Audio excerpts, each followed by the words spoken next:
Ayah, bolehkah aku bertanya sesuatu? Tentu saja, Sarah. Kamu mau bertanya apa, Sarah? Tadi teman Sarah bercerita tentang ayahnya di kelas. Katanya ayahnya berhenti kerja karena uangnya haram.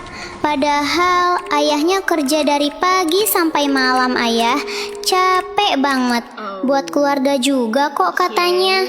Sekarang malah jualan bakso bakar. Dan ibunya sering marah karena penghasilan ayahnya jadi kecil, ayah. Terus, apakah kamu tidak bertanya kenapa ayahnya berhenti, Sarah? Sudah, ayah. Katanya ayahnya bilang kematian bisa datang kapan saja. Bisa saja kematian itu datang sebelum sempat berhenti, ayah. Dan kata ayahnya, Allah itu maha kaya. Kalau Allah melarang sesuatu, berarti Allah pasti siapkan pengganti yang lebih baik. Begitu kata ayahnya, ayah. Masya Allah. Itu namanya hidayah, Sarah. Hidayah itu mahal, bahkan lebih mahal dari dunia dan seluruh isinya.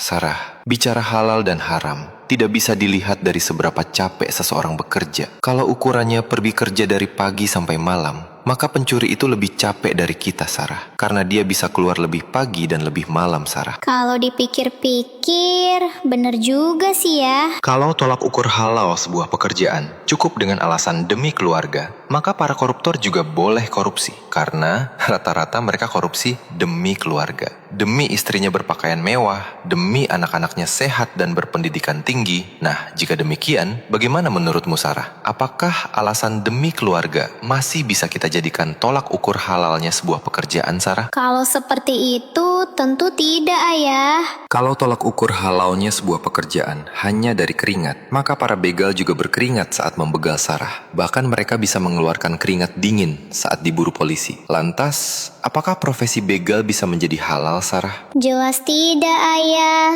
Terus, bagaimana kita tahu pekerjaan itu halal atau tidak, ayah?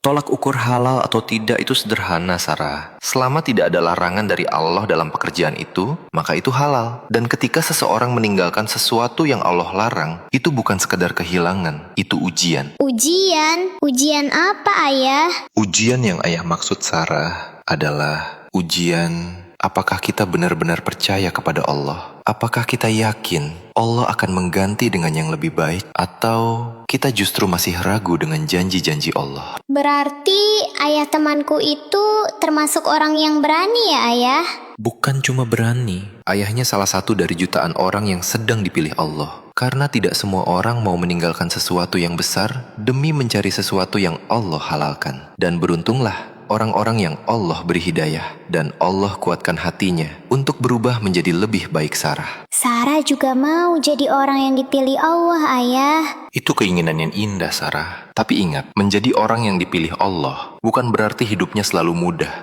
Justru seringkali harus memilih yang berat saat orang lain memilih yang mudah. Harus berani jujur saat orang lain terbiasa berbohong. Harus tetap taat walaupun tidak ada yang melihat. Dan kadang harus rela kehilangan sesuatu yang kita suka demi menjaga yang Allah suka. Tapi disitulah, Sarah, Allah melihat hati kita. Apakah kita benar-benar memilihnya atau hanya memilih yang enak-enaknya saja? Jadi, kalau Sarah ingin jadi orang yang dipilih Allah, mulailah dari hal kecil. Jujur walaupun sulit, menolak yang haram walaupun menggiurkan, dan tetap berbuat baiklah walaupun tidak dibalas. Karena setiap pilihan kecil itu akan membawa Sarah menjadi besar di sisi Allah. Berarti jadi orang yang dipilih Allah itu harus kuat ya, ayah?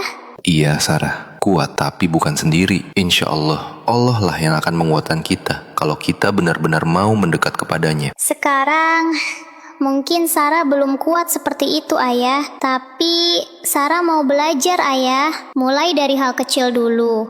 Seperti Sarah mau jujur, walaupun susah. Sarah mau pilih yang halal, walaupun harus nahan keinginan. Dan kalau suatu hari Sarah diuji, Sarah mau ingat kalau Allah lagi melihat Sarah, ayah. Masya Allah, itu sudah langkah besar, Sarah. Semoga Allah jaga hati Sarah dan menjadikan Sarah termasuk orang-orang yang dipilihnya. Amin. Sampai jumpa di cerita berikutnya ya. Like, comment, share, and follow.